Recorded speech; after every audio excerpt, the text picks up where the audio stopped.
Welcome to tonight's webinar. Jason Schappert here with RemotePilot101.com and M0A.com. And tonight we're sharing a real-life, real-world practice test for you. We've gotten so much great feedback from our Remote Pilot 101 course, and tonight we're going to share a lot of that with you all. I'm going to take you really on a journey through 7 difficult FAA Part 107 practice test type questions. And that's what we're going to do this evening. Each question you see is going to actually be on perhaps your test, but it's definitely in the FAA's database. And I didn't just pick 7 easy questions for you. I picked 7 difficult questions because if you've been reading feedback and been on the forums and Facebook and seen all this stuff, you know this test is legitimate. You know this test is heavy on VFR sectional charts, aviation weather like METARs and TAFs, and if those 2 words are foreign to you, well, they're not going to be after this webinar tonight. We're going to discuss these types of topics and more. And we're going to do it in this live environment. So it's a great opportunity that I'm going to ask a question. I'm going to pause for a second, and you and I are going to interact, and you're going to get a chance to type in what you believe the right answer is. Now, you and I communicate using the handy-dandy GoToWebinar control panel. You'll see on your desktop, if you're on a tablet of some sort, there's a little question mark. I know it says questions, but you're going to type in your answers there, and it'll just be A, B, C. We'll work through that, and we'll be able to say, hey, no, Elliot, it's B, not A, and here's why. Because if you've taken any of these practice tests or taken the real tests, you know that it's almost like the FAA is out to trick us. Sometimes it seems like the answers are so close, or the question is phrased, they use this word instead of this word, which makes it this answer, and that's what we're going to really work through, and that's what we're going to decipher for you all this evening. Real quick, I see a lot of familiar names on this webinar. I want to thank a lot of our customers for being on this webinar. James, Mark, I see a lot of you guys. Brian, Randall, Jason, Glenn, awesome. So excited to see a lot of familiar names on here that I've been talking with through our course and on Facebook and in Remote Pilot 101 and everything else. For those of you who don't know, I'll share just quickly about myself. I'm a 10,000-hour flight instructor of manned aircraft. So we've been working and helping thousands of pilots per year navigate the complexity of FAA testing. I was AOPA's, the Aircraft Owners and Pilots Association, top collegiate flight instructor in 2008, outstanding flight instructor 2014, 2015, hoping to repeat that again in 2016. We've built an entire business, as you see on the shirt here, M0A.com, if you want to check it out, on helping people navigate FAA testing for the manned aircraft side of things. Because we're just as much a media company, we do so much with drones in our work, and Fly and Inspire Pro, and just have so many great tools at our disposal, so we're able to instill a lot of that knowledge to you guys, knowing both sides, manned, unmanned, and also knowing FAA testing. So more than qualified to help you guys out with this all tonight. How this works, I'm going to ask actual FAA Part 107 written test, or more appropriately called knowledge test questions. You're going to work to provide your best answers, like we said. You're going to do that in your GoToWebinar control panel. I know it says questions, but you're going to work and you're going to type in your answers there. So you'll have that. And then I know a few of you asked, this is being recorded. So I know I'm on the East Coast myself, so it's going to be a little bit late. My goal is to let this run about an hour. We'll see how it goes. I tend to ramble sometimes when we get good questions, so we'll see how that goes as well. But that is the game plan. By the way, we're dealing with the remnants of that hurricane. We're in Florida, so that has passed through. Electricity and everything's been great, but if we have any issues, just stand by and you know I'll be right back. But everything's been great so far. I think the worst is past us now. So this is being recorded though, so you can always go back, catch it later if you need to. Let's dive into the content here. And let's start with first, because I know some of you guys have taken the test, but some of you haven't and don't quite know what to expect before we dive into the questions. Here's how the actual legitimate test works. It is 60 random questions. There's a database of a couple hundred questions. They're going to pull 60 random from that. It is multiple choice, A, B, C. So you've got a decent shot, even if you have to guess at something. The test is proctored. What does proctored mean? So remember back to your SAT or ACT or ASVAB test, whatever test you took that was like that, that's similar to how it is. It's going to be proctored. Usually at most of these testing centers, it's video monitored, so literally watching you on video camera as you're taking these tests. No phones are allowed in there or electronics. You are allowed a basic 4-function calculator. Add, subtract, multiply, divide. No scientific calculators, anything like that. They even go as far as they provide you with paper, they provide you with pencils. I've heard a lot of guys say, hey, bring a magnifying glass with you, and we tell this to our manned aircraft guys too, because some of these charts they show, I'm going to show you charts, and the charts in our course, people say, man, they're blurry. I say, well, that's the FAA image. We just work with what we're given. I've actually gone, in some of the images you'll see, to different websites and pulled up the high-resolution version of it. I don't know why the FAA couldn't do the same. It is what it is. Either way, so no phones, no electronics. You're allowed to bring like reading glasses in, a magnifying glass in, flight computer, like a manual flight computer if you think you need one. You don't, from what we've seen in this for the Part 107 written test. And a 70% is a pass. So a 70% I have to get to pass. And what we've been seeing is, and anyone will tell you who's taken this, the test is legitimate. This is not just some kind of test you can sign up for and willy-nilly show up and do awesome at, as you're going to see tonight from the sample questions. So I'm going to stop rambling. Let's get to the content. Let's do it here together now. Here is your first question of 7. It's aviation weather related. It involves METARs. What is the weather at the Fargo Airport? What is the weather at the Fargo Airport? And then they give you this long string of text here. This is called a METAR. METAR stands for Routine Surface Observation. Then they give you these 3 options. I'm going to be quiet for a second, grab a sip of my tea, let you guys read through this METAR, read through these questions, and in your GoToWebinar control panel, just type in A, B, C, whatever you believe the answer is, while I grab a sip of tea here, and I'm going to watch some of these questions and answers come on in. Let's see. We got a smart bunch with us tonight. Chris H., Billy A., Michael H., hey, Gary Y., good to see your name.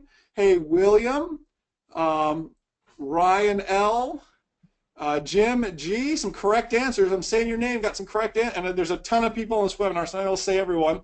Hugh, absolutely.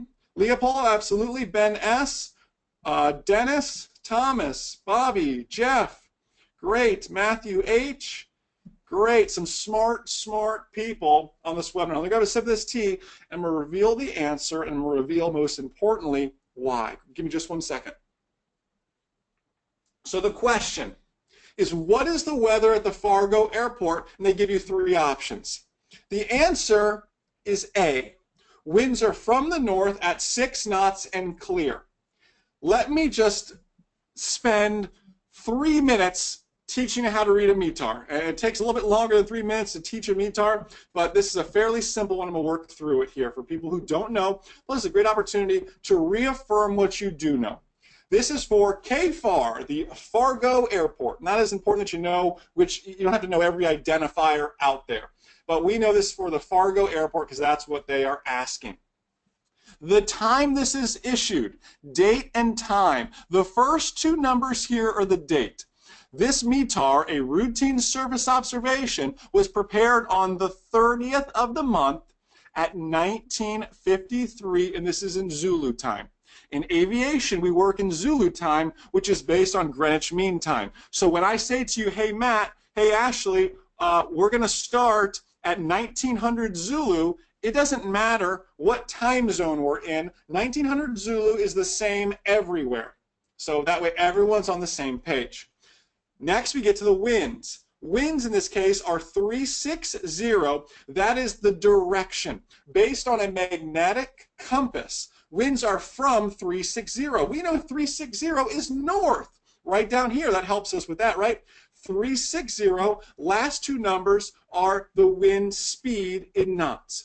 Winds from 360 at 6 knots.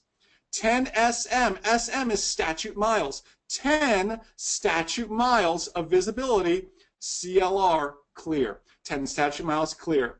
This weird improper fraction here is the temperature in dew point, and it's in degrees centigrade, Celsius. Temperature 27, and in Celsius, that's hot, we know, right? And dew point 11.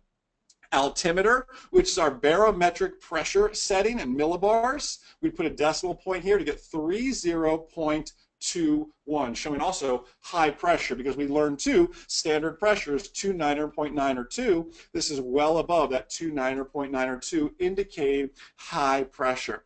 I'm going through this relatively quickly. Obviously, in the Remote Pilot 101 course, we go through it and give a ton of examples, but for time's sake, I want to keep moving forward. But the METAR reads, Fargo Airport on the 30th at 1953 Zulu. Winds 360 at 6, 10 statute miles visibility clear. Temperature 27, dew point 11, altimeter 3021. The question asks, what is the weather? And then from there I just go, okay, what's right and what isn't correct?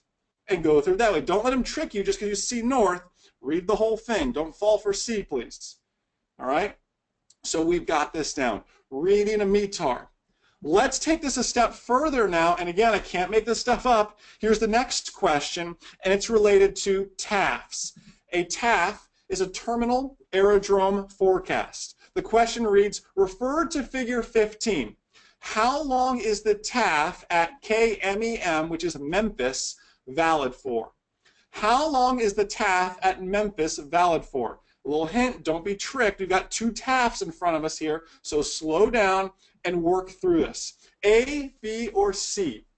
How long is the TAF at the Memphis Airport valid for? A TAF, by the way, while you're working on this, stands for Terminal Aerodrome Forecast.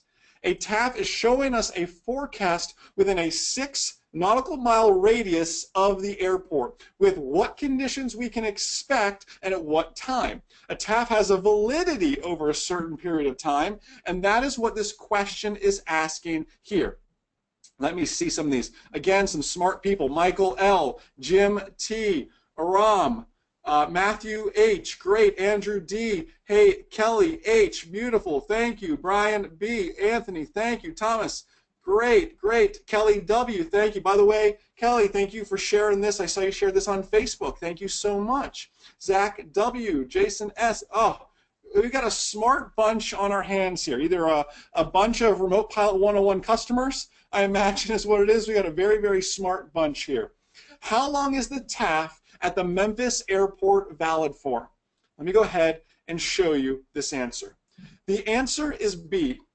The 12th of the month at 1800 Zulu to the 13th of the month at 2400 Zulu. How do I know that? Well, first off, I have to make sure I'm reading the right TAF. And by the way, you should be able to read this. If you're looking at this and you go, Jason, that is gibberish to me right now, write down, I need to learn how to read METARs and TAFs. And whether you use our course to learn it or you just watch YouTube videos, doesn't matter to me. You need to figure out how to do it, okay? Let's work through this together here. Memphis. The Memphis TAF, just like a METAR, was prepared on the 12th at 1720 Zulu time. It's valid from the 12th at 1800 Zulu until the 13th at 2400 Zulu. And then during that time, these are expected to be the conditions. Winds 200 at 12, 5 statute miles visibility, haze, broken 3000, probability of 40% chance that these will be the conditions, and it goes on and on from there. I'm not going to read through the whole TAF and bore everyone. In the course we do that and go through it all, but to answer this question, we know when is this valid from, and we have that answer. Let's do one more related to aviation weather here, then we'll let aviation weather rest for a bit and go to some different topics like airspace and sectional charts and aeromedical factors. What is the significance of seeing CB in a METAR sky cover section? So here's an example. Let's use Fargo again.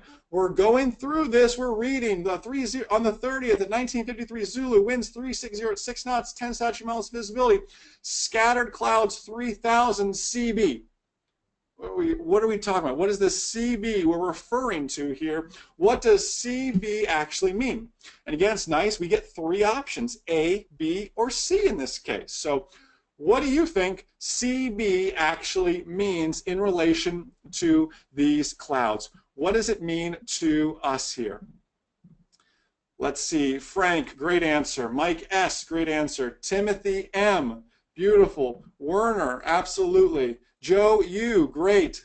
Doug J, Randall C, Jason G, Daniel P, Mike R, Dario, Paul T, William P. Great answers, guys. Great answers. Frank C, Carlos P, AJ, Chris D. Hey, Chuck, good to see you. Of course, you know that one. Great, great. Awesome stuff, guys. Awesome. Bill, Joe, Carlos, Mark. Great, great stuff. When I see CB in a METAR, I'm going to tell you what it means, obviously, in this context, but what does it mean to me as the remote pilot in command as well? CB means cumulonimbus clouds. There's two ways we can take this here. Cumulus clouds. I'm in Florida, really anywhere in the United States now in the summertime, you get come in the afternoon, you get these nice white puffy clouds. They look so nice and pleasant, but really they're going to bump you around. Now, as those clouds, and if those clouds turn to rain clouds, they become cumulonimbus clouds. The suffix nimbus means rain. Cumulonimbus clouds, rain clouds. So this METAR just got a whole lot more important to me. When I read this, I go, scattered clouds, 3,000 feet, cumulonimbus. The clouds at 3,000 feet are either producing rain or going to be producing rain here relatively soon. And for us as pilots of manned aircraft, that's important to know where's the rain coming from. And for us as remote pilots, it's important to know that what altitude are those clouds at, where's the rain going to be coming from, and how much time do I have? I might want to go to the TAF and start to see a forecast and figure out how much time do I have to complete this mission here. CB after a cloud or in the sky cover section like that means cumulonimbus clouds. Let's move to something a little bit different that you probably wouldn't expect to see on the written test, as if we expected to see METARs and TAFs on the written test. But here's something different. This is something I actually don't share. I share it with my private pilot guys, but you're actually not tested on it until you want to go out and become a commercial pilot. So 3 certificates down the road in manned aircraft, and they're making the small unmanned aircraft systems guys know it. But here it is. What are the 4 hazardous attitudes? What are the 4 hazardous attitudes? Now, it's one thing to know the 4 hazardous attitudes. You guys can go ahead and type your answers in now. What are the 4 hazardous attitudes? It's one thing to know them or be able to pick them out of a multiple choice quiz like this. It's another to be able to explain them. So a follow-up question to this could be, what is an example of the macho hazardous attitude? What is an example of the resignation hazardous attitude? That could be a follow-up question. So great, we can pick them out of 3 possible options, but can we explain each one? And I will explain each one for you here. Great answers from Tony S., Donald C., Carl F., Gary Y.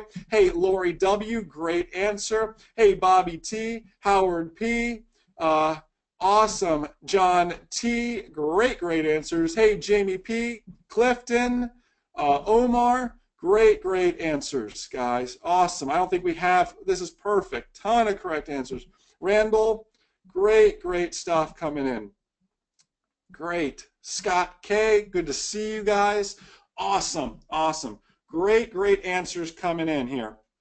What are the 4 hazardous attitudes? You know what? And for those of you, if you're getting wrong answers, it's no big deal. We know areas we can now work on. And what I always say to my pilots of manned aircraft when we do these sort of mock tests like this, I say, aren't you thankful you're getting these questions wrong here with me tonight, then on test day when you're spending $150 to be there, right? Wouldn't you much rather get them wrong with me on a free webinar than doing it on a $150 day, if you know what I mean here? The 4 hazardous attitudes.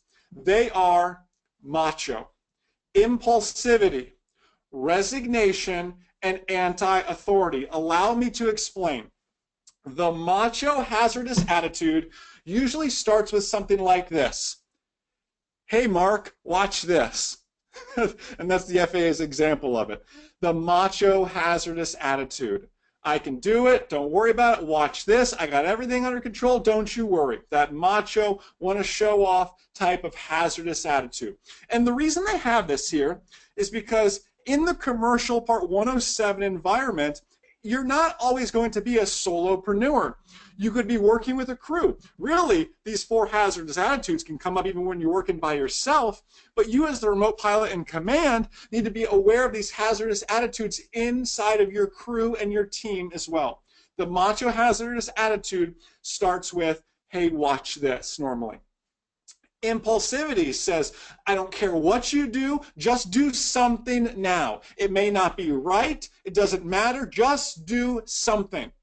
Rather than just taking a split second to think it through, they just do the first thing that comes to their mind. It's like that friend you have that has no filter.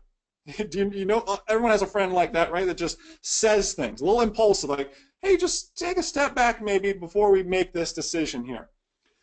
The next one here is resignation. Resignation, a good example for my Seinfeld fans out there is like the George Costanza. Oh, what's the use? You know, oh, you know, I can't fix this. Why even try? What's the use of doing this? Is resignation. You just resigned yourself from the entire situation and don't want to deal with it anymore. And then lastly is anti-authority. Not to be confused with macho, but the two can go hand in hand.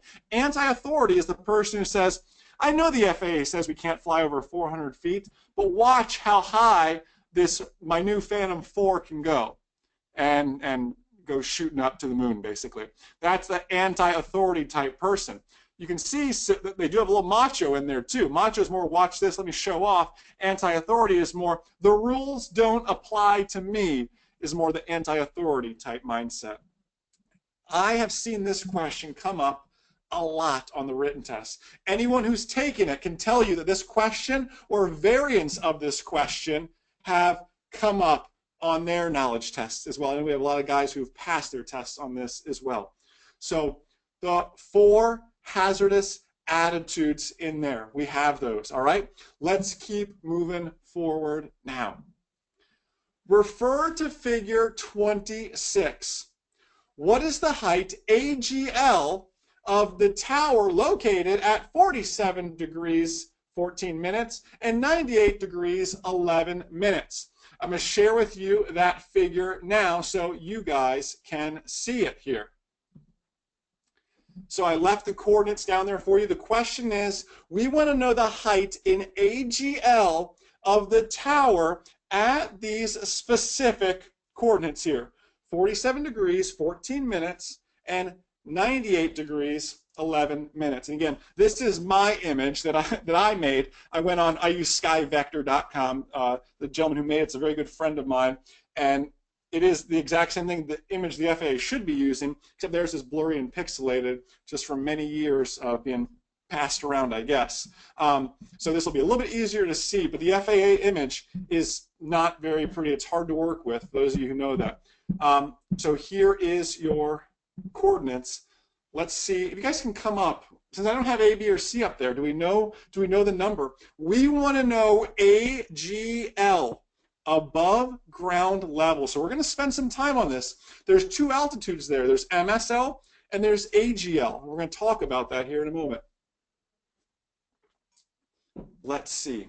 First off, let's talk. I got some great answers from Michael D. I got some great answers from Ryan L., James S., Kevin C., oops, Greg S., some great answers, Michael F., Tony S., yep, Great. Let's work through this here together now. First off, longitude and latitude is going to play a role in your test. 2, 3 questions maybe are on there. Not as many as we originally thought, but we still need to know how to understand it and how to work through it. So first things first, I need to find 47 degrees and 14 minutes. Here is my 47-degree line, right? I need to then simply count up 14 minutes. So I can jump all the way up here. This big line is 10. From there, count up 4 and drop my little red dot right there. I can then go 98 degrees, 11 minutes. Well, here's 98. Over here is 99. We've got that. 30's right here in the middle. So I'm going to start from here, 98, and I'm going to count 11 over. My big line is 10, so I can drop a dot right here. I'm then going to draw a line to see where each intersects, and I find this nice tower right here, just like they're saying. Now, the question asked for the height of it in AGL. AGL is above ground level here. There's 2 altitudes. There's 1,729 and there's 306. The top number is our height in MSL. Height above mean sea level is what MSL stands for. MSL. Our height AGL above ground level is 306. This is like out in North Dakota somewhere, I believe, so that is why. So I always joke with my pilots of manned aircraft. I say, hey, listen, if you were to hit the top of this tower, this is what your altimeter is going to say. Because as pilots, we program everything to mean sea level on our altimeters. However, this is how far you're going to fall, because that's how high you are above ground level. Does that make sense? This is my height above sea level, mean sea level, average sea level, and this is my height above the ground. Do not be confused, because 1729 was an option back there on the multiple choice. 306 is also an option there. And so was 320 over here if you're not too hot at longitude or latitude, or just jump to conclusions as well. So be watching for that. Be mindful of that as well. Let's keep moving forward here with some great questions. Let's keep with this chart theme and move over to some frequency type questions here. Refer to figure 23, which you see right there. What does the Magenta Sea, as you guys see there, mean next to the 122.8 frequency at the Claxton, Evans County Airport? What does that mean? It's an area 2 over here. Well, you can't see the number 2, but it's right over here. Here's Claxton, Evans County. There is a Magenta Sea. So let's read through this here. I'll help you find it even. Claxton, Evans County, their identifiers, CWV. We see some frequencies. We see all this. All of a sudden we get to this C right here. This Magenta Sea is what they're talking about here. What does that mean? Does it mean it's Class C airspace? Does it mean it's the common traffic advisory frequency? Does it mean it's the common weather frequency? What does this Magenta Sea mean right here? You can tell me A, B, or C based on your multiple choice response here, and we'll go ahead and reveal that answer here in just a moment. Oh, this is good. I've got answers all over the place. This is a great trick question. And I don't want to say I love how the FAA framed it, because it is really a trick question, but I'm going to love to explain it to you so you don't slip up when you see this one on the real test. But I'll let you guys keep thinking about it here. Let me grab another sip of my tea, and then I'll reveal this answer. The question is phrased to trick you, because you've spent so much time studying. In your head, you've associated the color magenta. And why the FAA picked magenta? That's more like red or pink to me, but literally the FAA in the FAR aim and in Part 107 calls it magenta, for whatever reason. You've associated seeing the word magenta, seeing the colored magenta, and C with Class C airspace, because Class C airspace is shown as a solid magenta line. But there's no solid magenta line here. I see a faded magenta line. Don't let them fool you. They're trying to play mind tricks with you. The answer is B. It's the common traffic advisory frequency. Let's read through this together here. Claxton, Evans County Airport, Charlie, Whiskey, Victor is the identifier. Their AWOS frequency, which is how we pick up weather for the airport, is 120.075. Their elevation is at 112 feet above sea level. The L with a star means they have pilot-controlled lighting. 50 right here means the length of their longest runway, 5,000 feet. You can see the runway here. 122.8 followed by a Magenta Sea means, Jason, this is the common traffic advisory frequency. If you are operating, if you are inspecting this tower right here, whatever it may be, you would want to be listening to 122.8 for the common traffic advisory frequency, because you're right here in the traffic pattern for whichever runway. This is probably a 927 runway, east-west runway here. They're making left traffic here. You'd be right in it, or right traffic for this runway. You'd be right on in it here, so you'd want to be listening to 122.8, their common traffic advisory frequency. However, it's still down at the surface, Class Gulf airspace. I don't want to get on a whole tangent about this because Class Echo and Gulf airspace is very tough to understand, but inside of the faded magenta, we know that Class Gulf airspace extends from the surface up to 700 feet. At 700 feet, it becomes Class Echo airspace, which is controlled airspace. Class Gulf airspace is not controlled airspace. So just kind of looking through this, sharing that with you guys here. The C here. All right? Let's stick with the sectional chart theme. Let's do one more question, guys. Then we're going to wrap this thing up, and I'm more than happy to take your questions here. What kind of airspace is the Savannah Airport? You're looking at Savannah right now. What kind of airspace is the Savannah Airport here? Is it Class C, Class B, or Class D airspace? Make sure you tell me the multiple choice over here, not the letter of the airspace that you think it is. And that's another way they kind of work to trick you. Obviously, C is lined up with A and B is lined up with B, but just to try to jumble things up a little bit. You're looking at Savannah. What kind of airspace here is Savannah? Great, great answers. Great, great answers. Thank you, Roger C. Thank you, Mark F. I appreciate that. Mark B, thank you. Scotty, cool, great stuff coming in. Chris, what kind of airspace is the Savannah Airport? The Savannah Airport, and I'll reveal the answer real quick for you here now, is Class C, Class Charlie airspace. How do I know that? Well, just like we just spoke about, I can tell by the solid magenta line.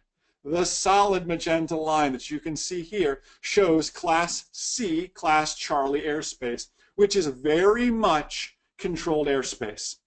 It even has shelves to it. This is from the surface to 4,100. This shelf is from 1,300 to 4,100. It looks like an upside-down wedding cake, a multi-tiered wedding cake, where this is the top tier, upside-down picture it. Class Bravo airspace, which is a solid blue line, is even bigger than that.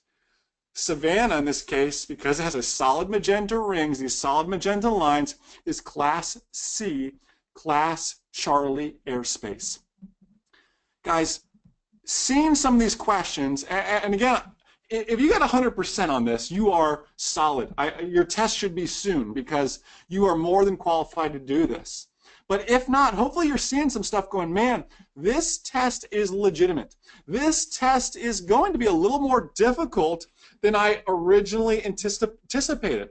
This is why I've been saying since the day the FAA announced they were doing this that we can't just go out, you can't just go out and read the Pilot's Handbook of Aeronautical Knowledge, which is a 630-page tome, and expect to learn everything. Plus, it's hard to read a big reference book like that. You guys are obviously video-based learners anyways. You're on a webinar like this. But the Pilot's Handbook of Aeronautical Knowledge, you just can't go out and read it. Nor does the course on FAAsafety.gov cover everything. It's a good study guide. It'll get you places. But if you're like myself, sometimes reading is difficult to commit to. It's much easier to sit down and watch a video, whatever it may be. And this is why, guys, if you have not checked out our course, I see so many familiar names in this webinar because there's so many of our customers on this webinar who've used our online video-based Part 107 knowledge test prep.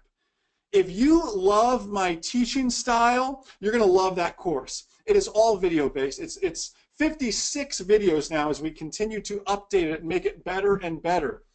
The knowledge test isn't going to be easy. Again, you just can't read through that pilot's handbook of aeronautical knowledge and expect to succeed or just show up. So let us be your guide with your knowledge test prep.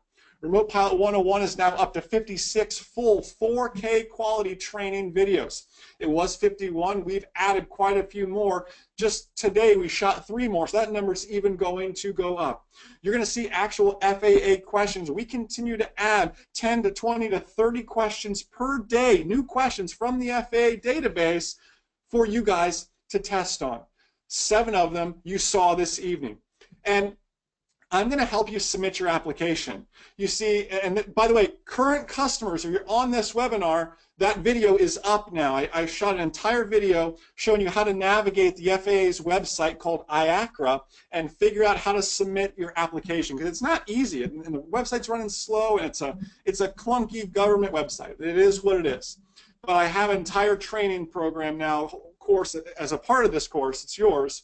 It will help you submit that application, because just passing your written test doesn't do it. You have to then go to the FAA website and then submit for it. So I show you that. So don't think just because you pass your written test, you're going to keep that and that's your license or certificate. It's not. You need to take it a step further. And the thing is, this course, Remote Pilot 101, is yours for life. So the FAA has said you're going to have to do this every 2 years to stay current. So you purchase the course with us and it is yours for life. We're going to be here in 2 years. The course is going to be bigger, better, and more up-to-date than anything else out there. And the best part is it won't cost you anything else. $99 for life. I'm honoring that price. We raised the price for a little bit. I'm bringing it back down just for you guys tonight on this webinar.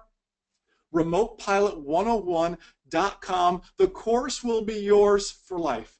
56 full 4K training videos. See the actual questions. I'm going to help you submit your application to IACRA. Course is yours for life, including the updates. The price is limited to people on this webinar. I'll even honor it for people watching this recording as well. $99 for life.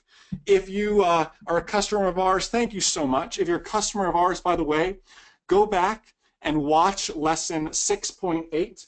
And actually, I have them all written down here. So current customers, I'm going to email you all this. The IACRA video is up. I just shot some new videos as well. You're going to want to watch lesson 6.8, 4.6, 5.6, and 3.7. I'll email you all that as well. But those are just some new videos that are hitting now that you need to see. As well as keep taking those final exams, because we're adding more and more new questions as you guys get ready for it. So we are here for you. If you had a chance to interact with us too, you guys know our fanatical customer support. We have a live chat. We have a phone that rings crazy, but we're always answering it for you guys, helping you out via phone support, via live chat, via support desk, and email support. Some of us are working even on this holiday weekend because we know it's a busy study time for you guys. We are here for you. We are fanatical about making you safe pilots. That is what we're after. The course is yours, $99 for life, RemotePilot101.com. Let's open it up now for some questions. This is for you guys. Any questions you guys have that myself or anyone on the RemotePilot101.com team have not answered? By the way, it's Matt is working with me tonight, as well as my beautiful wife, Ashley. She's in there. Be sure to say hi to Matt and Ashley if they've already helped you with some questions. But if you have any questions, now is your chance to ask them. You do that via your handy-dandy GoToWebinar control panel underneath the questions tab. Just type those in. I'll read some. Matt and Ashley will take some. We have a ton of people on this webinar, so I won't be able to take every single one, but you can also email that question to get a response, if not tonight, first thing in the morning, from us as well. So let's go ahead. Let me pull up some of these questions here that you guys may be having, and I'll start diving through these. Whew, a ton of them here. Kevin said, well, this videos cover everything you need to know. Kevin, our course is complete. We've taken people who know nothing about airplanes, airspace, didn't even know what a METAR was, and they took our course over the course of 2 weeks and just passed with an 88, which I am pumped about for taking someone who 2 weeks ago knew nothing about this. And again, that's the thing. If you're watching this and you went, Jason said a METAR and a TAP. That was the first time in my, however many years of being alive I've ever heard that term before. If that's new to you, it's going to make up a good portion of your test. So be ready for this. Thank you guys for signing up, Bert. Thank you. We are over, geez, we're in the thousands of members now, and we've had just so much success with it. And here's the thing, too, that makes us different. And I would never in a million years talk bad about a competitor or anything. Negativity has no value. So our course, we've taken everyone's feedback. Everyone who's taken a test, everyone who said, geez, this happened, this happened. That's why we're in the studio every day. We have a full 4,000 square foot studio space here, and we're shooting videos every day, making updates to tailor this course and make it better, adjusting questions, uploading more questions. It's constantly being better. So you'll pass today, and in 2 years when you have to come back, you can go, wow, this course is really good. It's just going to continue to get better and better. So we'll have that for you guys. So again, ton of questions here. I'm going to just kind of start picking and choosing through a few of these. Mark asked a good question. Do you help set up our test, or just to pass it? So in the course I talk about it. I'll just share it with you now, though. So the test is proctored. Like, it's not like you're going to take practice tests with me, but you have to go to what's called a CATS, C-A-T-S, or laser grade testing site. And they'll be at your local community college, they'll be at your local airport, whatever it may be. You'll go there, and that's where you'll actually end up taking your proctored test. So wherever you may be, and you literally call them, and they'll set. You can't just call the airport and say, "I want to take a test." You have to call CATS, call laser grade. They're going to pull all your information. They're going to take payment right then and there, so be ready for that. And also be ready for, you probably won't get this test booked if you're in a major area a week to 2 weeks out. They're that booked up. I mean, if you're somewhere that's not as busy, you may get it booked sooner. But a lot of these testing centers can only do 2 and 3 tests a day, so they are booked to the max from what I've seen. I believe in the first day there were 3,000 tests taken across the country, which is the most ever. Manned aircraft, anything. There were 3,000 tests taken. It is huge, huge stuff. Thomas A said, can you go back on questions you skip on the real test? Absolutely, you can. Leopold, thank you for the great review. He said, great, great course. Well, thank you. I appreciate it, my friend here. Continuing to read these. Oh, PSI Certified Testing Center also works. CATS, PSI, laser grade. You can take those at. Absolutely. Kevin, thank you. John, thank you. A lot of great feedback. Joshua, you certainly can, and you can reach out to us via email tonight. I may hop on the live chat a little bit later if things get busy, but we're more than happy to help you guys. I know it's a holiday weekend, so we're here to help you guys, as I know you're going to be studying. David asked approximately how long does the test take? So let me take you a step back from that, because the other questions coming is how long does our course take? 56 videos. They're about 5 minutes, about 5 minutes on average each. Some are as long as 15, some are as short as 2 minutes. So they average out about 5 minutes each. Our course, if you treat it like your job, you can get it done in a week. Or a few days, as I've seen some of you guys have done, like, hey, I just stayed up until 4 a.m. and I got it done. So that's an option as well. The quizzes are what takes a little while, the practice quizzes, and the final exam takes a little while. Our course, to a normal person, is a 9-to-5 job, watching a few videos each night, can be done in a week and a half, 2 weeks. The actual test itself, David, the 60 questions, it's going to take you about an hour and a half. A little bit over 60 seconds each question, because some of them, like the longitude and latitude ones, take some time. The load factor and these questions are a little bit of math, all that sort of stuff. So you've got that, and hopefully that helps. Sorry, I talk very fast, and I apologize, so hopefully that helps. Brian, thank you. Kevin, thank you. James, again, thank you for posting so much great stuff on Facebook as well. James has been a great advocate for us, just spreading the word. And again, guys, we're not some giant conglomerate or anything like that. We are a mom and pop shop. When you talk to us, you're going to talk to myself, my wife Ashley, Matt. We're a small team that does the work of what feels like 50 sometimes. But we're a small little payroll, less than 10 people, and we get a whole lot done. We move very fast on things. So if you're into mom and pop local business as well, that is very much us in that case. Let me see. Michael, you're correct. That's showing direction, the wind. So Michael has a great question. So just to clarify, METAR test showing wind direction, the example 360 at 6, that's showing where the wind is coming from. You're right, Michael. So Michael, if you walked outside, the wind would hit you in the face coming from the north, if that answers your question. So yes. And the reason that is because as well, whether you're a pilot of unmanned or manned aircraft, you generally want to take off into the wind, right, to increase in lift and increase in performance and everything else. So Kenneth, thank you for purchasing the course, my friend. I'm sure you're going to absolutely love it with that. Josh asked, what's the registration FAA website? It's called IACRA. And Google it. Please don't just go to IACRA.com. I think it's a spam website that somebody has, because it's like faa.iacra.gov. IACRA is the actual website. If you just Google the term IACRA, IACRA, it'll come up. But someone told me they went to IACRA.com, and it was like some malware website. So please be careful. Don't just go to IACRA.com. Make sure it's faa.iacra.gov.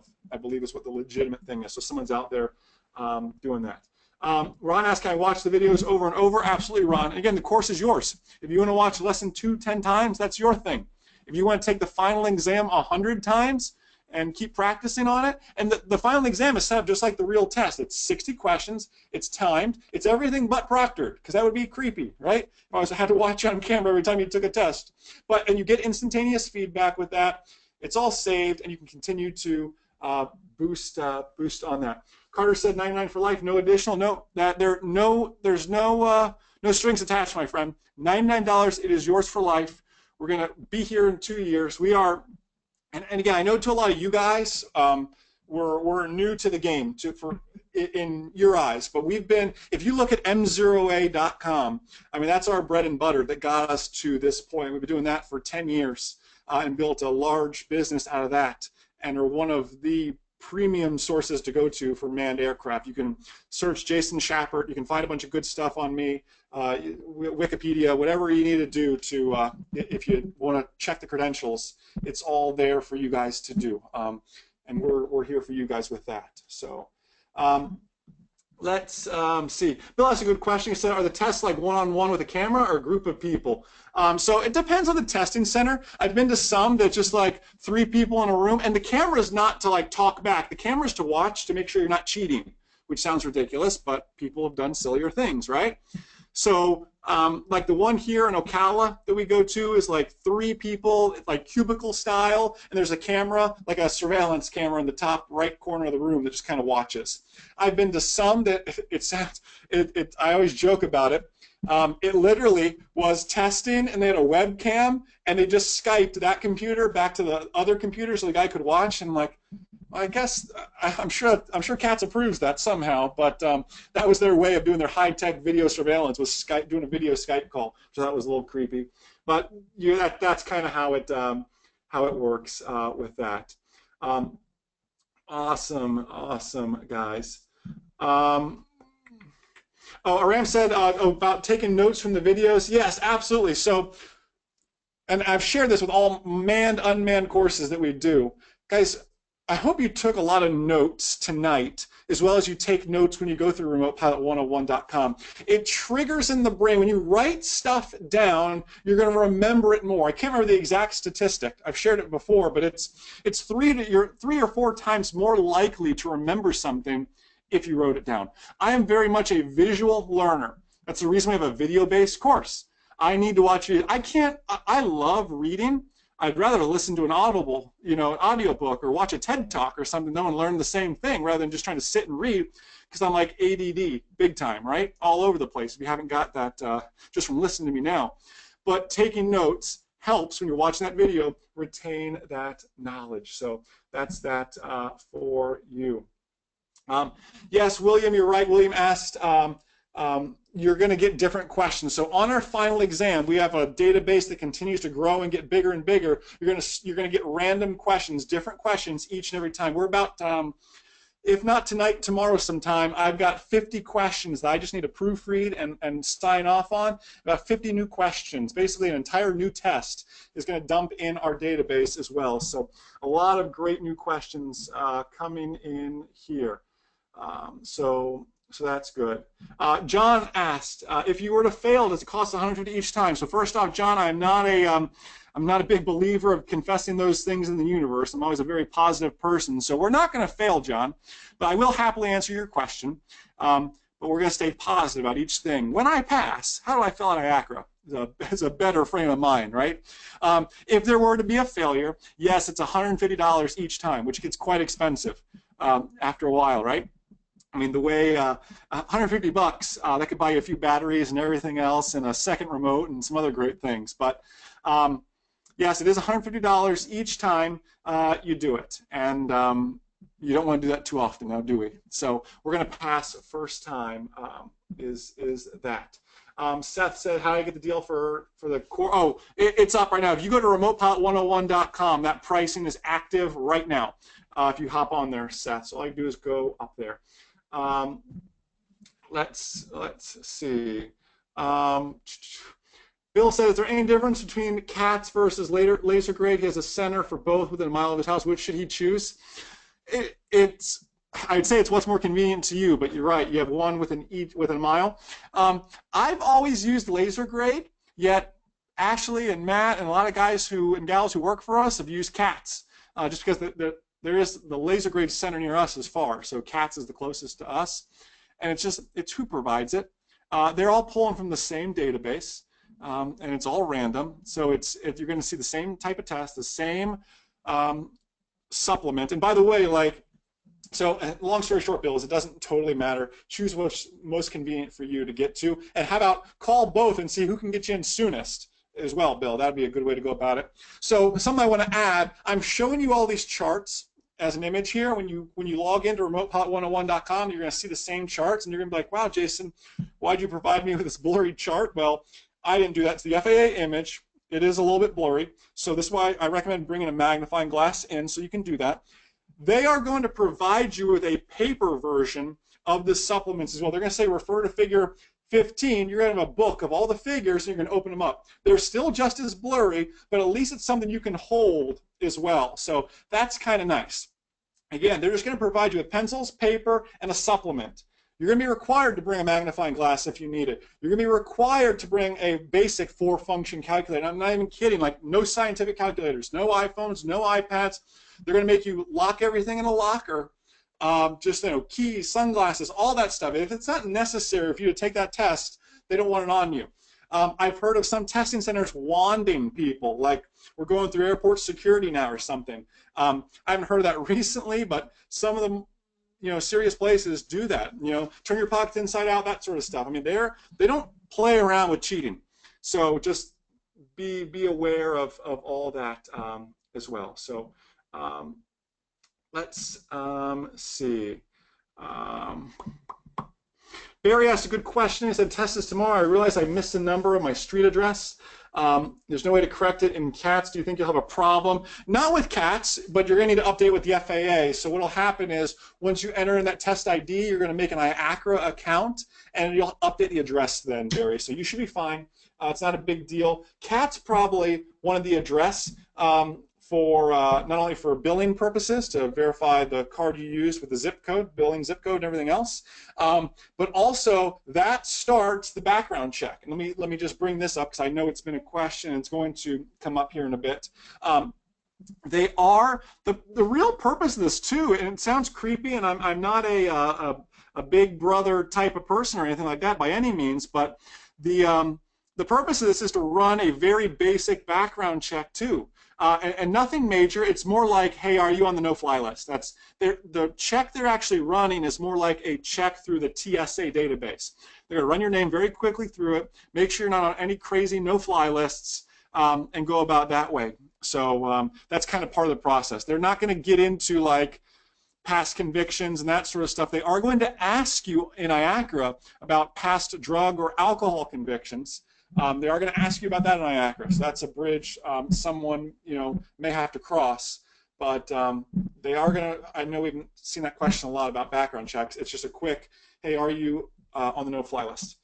Is more what that background check is for that. Thank you, Jason. Thank you, M. Smith. Awesome. Oh, Lori, thank you for a great question. Lori W. What kind of ID do I need to bring to my test? A photo ID. I believe the exact verbiage is a government-issued photo ID. So bring your driver's license with you. Please don't forget it. You will not be able to take your test without it, because continue with that verification process, the testing center is going to verify that, yes, you are Jason Shepard taking Jason Shepard's test and not someone else taking it on Jason Shepard's behalf. You understand? So they're going to verify all that as well. So you're going to need to bring your photo ID with you. I mentioned we obviously all travel with our driver's license, but great point, Lori. You need to certainly have that. Sean says, tested and passed Tuesday. Thank you to Remote Pilot 101. Sean, thank you so much. I appreciate that. Josh, I'm at a military ID. Yeah, should be fine with that. They asked, once we pass the test, have the certificate, what can we do with it? So again, this is for your Part 107, which is a commercial drone operator, essentially. You're going to be up to 55 pounds. Small unmanned aircraft systems commercial operator. So who is this applicable for? Let me spend some time on this question. I'll take like 1 or 2 more and we'll wrap this thing up, because I've been asked so many times, like, who needs this? Well, Jason, I'm a realtor and I take photos of my listings. Do I need it? Absolutely. You are using an unmanned aircraft to excel yourself commercially, right? Well, I'm not saying that without these drone photos, you wouldn't have sold that house. Whatever, I mean, it doesn't matter.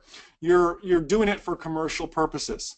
So obviously there's the big stuff, inspecting towers, doing that, pipelines, all the big stuff. But the media side of things, if you plan on getting compensated for it, you need to be a remote pilot in command and take the Part 107 written test and pass it. Now it goes even further too, and I don't know this answer yet. I was sharing this with a gentleman today, but the FAA is going to make an example of somebody one day.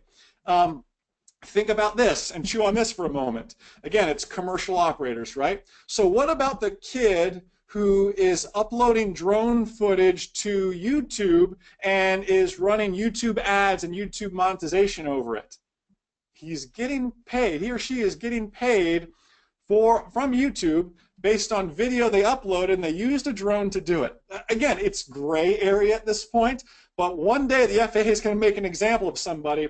I'd rather spend the $100 for a course and the $150 for a test just to be safe, right?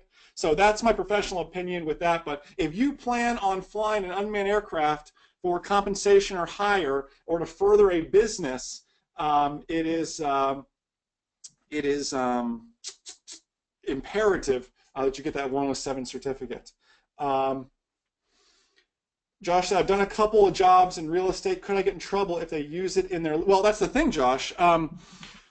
Here's how it works. Josh, you were previously and are still covered under your 333 exemption. I'm assuming we've done 333, right? So you're covered under that until your 107 takes effect, which is either you do it now or when your 333 expires, you could do that if you wanted to. You're covered under the old rules, but here are the new rules. And pretty soon, new rules are going to apply to everybody as all the 333s expire. So you're fine on that, Josh. But yeah, I mean, you're doing shots for a realtor, that sort of stuff. This needs to be done because people hiring us drone operators very soon are going to start saying, it's like when you hire a tree man. Are you licensed and insured? Don't we always ask that question of our contractors at our house? The same is going to come true very soon, and really soon being now, of us drone operators. Are you licensed? And next thing is going to be, are you insured? And the drone insurance business is really starting to take off now too. Are you licensed? Are you insured? You're a legitimate business owner now, guys. I mean, that's just how to look at it from there. I'm sorry to ramble on that so long, but I'm very passionate about the side of how can I protect myself from the liability of this entire situation. What's the right thing to do? So that's something I like to talk about with that. I'm just reading some more. Here, Jared asked a great question. How about search and rescue operations? Again, Jared, did the Coast Guard send out a call and say, hey, anybody that can help, and you're volunteering your time, or is this something that you're getting compensated to do? Is this your job? It's total. if you're getting paid, my friend, it needs to be done. If you're volunteering, you're playing with gray area though, because someone's being paid for that search and rescue, right? There's tax dollars moving somewhere to make something happen, right? It's a lot of gray area. The simple question is, man, the test is only 150 bucks every 2 years. Let's cover ourselves. Let's protect our butts, so we're good with that. And that's just the simple truth of it all. So do they require the 107 certificate? They're probably going to require you to have it just to operate, even as a volunteer. I mean, so we do work. I mean, I've never personally volunteered for like a Coast Guard search mission, but I've seen the calls and everything like that. And you can't just be like a regular private pilot. They want, you know, certificated instrument or commercial pilots doing these, or flight instructors doing these kinds of missions. They want more qualified type people doing it. And I could get a whole other tangent about that, but I'll leave that at that. So hopefully that helps. Let's see. Let's take one more question, you guys. Then we'll wrap this thing up because it's getting late here on the East Coast, and I've been at the studio all day. When I get home to we have a little girl, Ella, at home. When I get home to say goodnight to her and everything else. So let's see here. Picking through some more of these. James S. I won't make this the last question. I really like James S. He backs us up all the time on Facebook, and I appreciate that, guys. There's anytime you guys can share the good word of remotepilot101.com, I appreciate it. James said, so if you post your own videos on YouTube without getting paid, is that gray area? It's not that it's gray area. It's just gray area is if you have monetization on. I mean, are you getting compensated for that? Were you compensated to make that video that you uploaded to YouTube? There's just so many things. If you, James, are just like, here's my dog running through the yard from a Phantom 4, and you upload it to YouTube, you're going to be fine. But it's when you look at Joe Smith's listing in Ocala Hills here, and that's when Joe didn't pay me to do it, but I'm helping him further his business, and that's where it gets gray area, my friend. Josh, so glad you enjoyed this. Kelly, thank you. Thank you here. Let's see. Answering some more of these. Let's see. Clint, I'll take this last question from Clint, and we'll wrap this thing up because I see Matt or Ashley already answered it, but I'll answer it for everyone too because it's good. He says, scheduled for the 107 test. Should he complete the ACRA before entering the test? You're welcome to. The farthest you'll be able to take it is just registering, making an account, and obviously you'll have to stop once you get to the point where it says enter your exam ID. So when you do pass, and again, I talk about this in the video inside remotepilot101.com, top right-hand corner, exam ID, it's got to be like 12 or 15 characters. You type it in perfectly. Your exam ID, Clint, by the way, and for everyone, will not appear in the FAA database until 48 hours later from the moment. And I found it to be a little bit sooner than 48 hours, but you can't just go, Clint, take your test, drive home from the testing center, and hop on IACRA and enter your exam ID. It won't be there. I've seen at least 24 hours, more like 36 hours is what it's been taking, so you can continue to check. But if you take your test today, what's today, Friday, it won't be ready till Sunday, and we haven't really had a weekend to see if it processes over the weekend as well. We don't know that answer just yet, but you have to wait just a little bit. Now, Clint and everyone, after you enter that into IACRA, you have to wait 2 to 3 days to get what's called a temporary airman certificate, and you can print it off. You're still good to go. You're still legal, but if you're going to go do some commercial operations right away, once that temporary becomes available, you should certainly print it out so you have it. And then they say in 4 weeks, you're going to receive a hard certificate in the mail. So that'll come to you. You're going to have the same certificate like manned pilots have with Orville and Wilbur on there. It's green. It's got all the information. It's very, very cool. It is like a status symbol thing. It's pretty cool to have. That being said, too, guys, just a random last thought here. If you've ever thought like, hey, I might want to become a pilot and just get my private pilot and fly Cessnas and Pipers and small planes, like by passing this test, you're 50% of the knowledge way there. This might be a good way to convince the spouse, like, hey, I already invested this much time and I already know 50% of the knowledge. Why don't I just go all the way and get my private pilot? It's a good excuse if that's a bucket list item for you guys. Just something to think about. We're here for you if that's the way you want to go too. So listen, guys, remotepilot101.com, $99 for life. This is valid for you guys because you're on this webinar tonight, and it's valid for anyone who's watching this recording. Thanks so much for being on this webinar tonight, guys. Thanks so much for being just such a blessing to myself, my beautiful wife, Ashley, our gorgeous daughter, Ella, this great team here at RemotePilot101.com. We are here for you guys to help make you safer, smarter remote pilots. If there is anything at all we can do this week, this weekend, these upcoming weeks to help make you safer, smarter, to help you feel better about this test, please, please, please don't hesitate to reach out. And enjoy the rest of your evening, guys, and enjoy that 3-day weekend and get studying. We'll see you guys. Have a great night.